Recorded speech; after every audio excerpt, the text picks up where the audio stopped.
Everyone, welcome back to our channel. So today in this video I'm going to quickly show you how to add zip code to Vanilla gift card.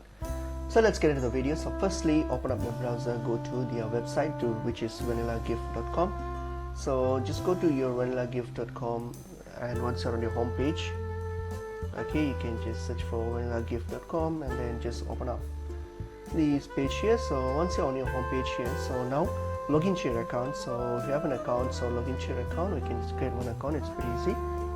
So once I've logged into your account here, so what you're going to do,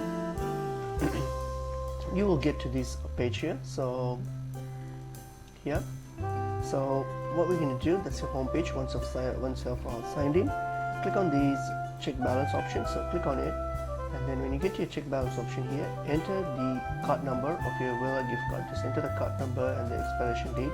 Hit on continue. Once you hit on continue, then it will ask you for a prompt to enter the zip code.